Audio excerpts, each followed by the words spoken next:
ఇంకా ప్రకటిస్తలేరట కదా, ఈసారి పోటీలో ఉండదట కదా బీఆర్ఎస్, పట్టభద్రుల ఎమ్మెల్సీ పోటీలో బీఆర్ఎస్ ఉండదట కదా. లేకపోతే బీజేపీతో లోపాయికారి ఒప్పందమా, ఈ మల్కం కొమరయ్య గారు గెలవాలని, లేకపోతే ఇంకో ఇంకో మన ఈ అంజిరెడ్డి గారికి ఇచ్చారు కదా, రెండు పదవ టికెట్లు ఇచ్చారు, లేకపోతే వాళ్ళు గెలవాలని చెప్పి ఎట్లాగో ఈడీ విచారణ అయిందని చెప్పి ఎమోషనల్ బ్లాక్మెయిల్ చేస్తే వెనకడగేసిరా అరెస్ట్ భయంతో. బీఆర్ఎస్ వాళ్ళు ఎందుకు పోటీ నుంచి పక్కకు తప్పుకున్నారు? బీఆర్ఎస్ ఎందుకు పట్టభద్రుల టికెట్లు ప్రకటిస్తలేదు? ప్రకటించకుండా ఎందుకు వికటించబోతుంది? ఎందుకు వికసించాలనుకోవట్లే? ఎందుకు వికటించాలనుకుంటుంది? ఎవరితో కుమ్మక్కైనరు?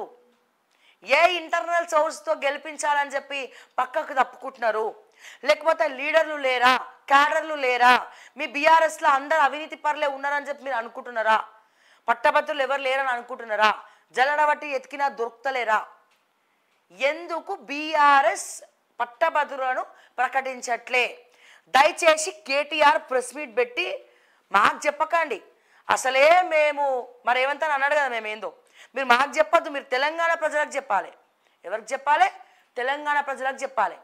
ఇంటర్నల్ కుమ్మక్కనే చెప్తున్నారు చాలామంది. మాకున్న సమాచారం మేరకు బీజేపీతో బీఆర్ఎస్ ఇంటర్నల్గా కుమ్మక్కైంది, భయపడుతున్నారు, ఓడిపోతే మళ్ళీ పరువు పోతుందేమో అనుకుంటున్నారు అని చెప్పి రెచ్చగొట్టే ప్రయత్నం చేస్తూ ఉన్నారు. బయట అందరూ అదే అంటున్నారు. అందుకే నేను కూడా మిమ్మల్ని రెచ్చగొడుతున్నా. బరిలో నించోని గెలిచే దమ్ము లేదా? టికెట్లు ఇస్తే గెలవరని అనుకుంటున్నారా? లేకపోతే ఎందుకని అనుకుంటున్నారు? నిజామాబాద్, ఆదిలాబాద్ ఇటు చూస్తే అవన్నీ రూరలే కదా, మరి ఎందుకు మెదక్ అసలే మా కేసీఆర్ గారు, మెదక్ హరీష్ రావు, మరి ఇంతమంది ఉంటే ఒక పట్టభద్రుల్ని గెలిపించుకోలేరా? లేకపోతే దమ్ములు లేవా మీకు? ఎందుకు టికెట్ ప్రకటిస్తలేరని అడుగుతా ఉన్నా. ఎందుకు ప్రకటిస్తలేరు? దయచేసి సమాధానం చెప్పాలి. ఎందుకు ప్రకటిస్తలేరు? కేటీఆర్ గారు పట్టభద్రుల ఎమ్మెల్సీ బీఆర్ఎస్ పోటీలో లేదు అని చెప్పి వార్తలు వస్తున్నాయి. టికెట్లు మీరు ఎవరికి పక్కకు తప్పుకుంటున్నారు. చుకుచుకు బండి వచ్చింది, సైరన్ మోగింది, పక్కకు జరగండి అన్నట్టు మీ బీఆర్ఎస్ ఎందుకు ప్రకటిస్తలేదు? బీజేపీ వాళ్ళతో కుమ్మక్కైనరా? మేము పక్కకు తప్పుకుంటే పోటీ ఉండదు, హుందా ఉంటుంది అనుకుంటున్నారా? అక్కడే పప్పులో కాలేసినట్టు. లేకపోతే గెలుస్తామన్న నమ్మకం లేదా? బరిలో దిగితే మళ్ళీ మాకెందుకులే అని చెప్పి దమ్ము లేదా అని చెప్పి నేను వర్కింగ్ ప్రెసిడెంట్ కేటీఆర్ గారిని అడుగుతున్నా. ఎందుకు అనౌన్స్ చేస్తలేరు? పట్టభద్రులు ఎవరు మీ దాంట్లో లేరా? చదువుకున్న వాళ్ళు ఎవరు మీ దాంట్లో లేరా? ఉంటే ఎందుకు ప్రకటించరు? బీజేపీ వాళ్ళతో కుమ్మక్కైండ్రా? లేకపోతే కాంగ్రెస్ వాళ్ళతోటే లోపాయకారంగా కుమ్మక్కైండ్రా?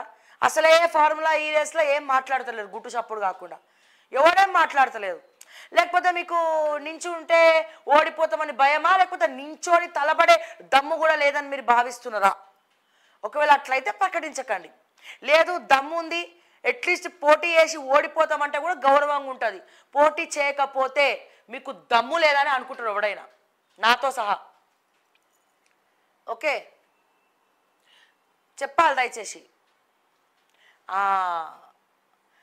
ఫోన్ ట్యాపింగ్ కేసు, తిరుపతన్నకు బెయిల్, 10 నెలల తర్వాత సుప్రీంకోర్టులో ఊరట, విచారణకు సహకరించాలన్న ధర్మాసనం. మధ్యలో ప్రభుత్వాల మధ్యలోకి పోతే పోలీసుల పరిస్థితి, ఇంటెలిజెన్స్ పరిస్థితి ఎట్లుంటుందో మీరు చూడండి. ఇప్పుడు రేవంత్ రెడ్డి ప్రభుత్వం కూడా గదే చేస్తూ ఉంది. ఇప్పుడు ఇంటెలిజెన్స్ కూడా ఫోన్ ట్యాప్ చేస్తూ ఉన్నది. మరి కేంద్ర ప్రభుత్వం వేలు పెడుతుందా పెట్టదా? దీంట్లో బహిరంగంగా ఫోన్ ట్యాప్ అవుతా ఉన్న అధ్యక్ష. మరి కాంగ్రెస్ వాళ్ళని ఏమనాలి మేము? అసలు మీరు ఎందుకు కుమ్మక్కైనారు? ప్రభాకర్ రావుని హైదరాబాద్కి ఎందుకు రప్పించట్లే? పొడి చేస్తాం, గది వేస్తాం, బాంబులు వేలుస్తాం, మరో చరిత్ర సృష్టిస్తాం. ఎందుకు ఈ డైలాగులు? ట్రైలర్ ఏమో హిట్ అట, సినిమా చూసినాక గది ఫ్లాప్ అట. అట్లున్నది రేవంత్ రెడ్డి సినిమా. రేవంత్ రెడ్డి చెప్పేవన్నీ ట్రైలరే, కానీ సినిమా మాత్రం ఏముండదు, ఫ్లాప్ సినిమా మాత్రం మొత్తం ఫ్లాప్ సినిమా.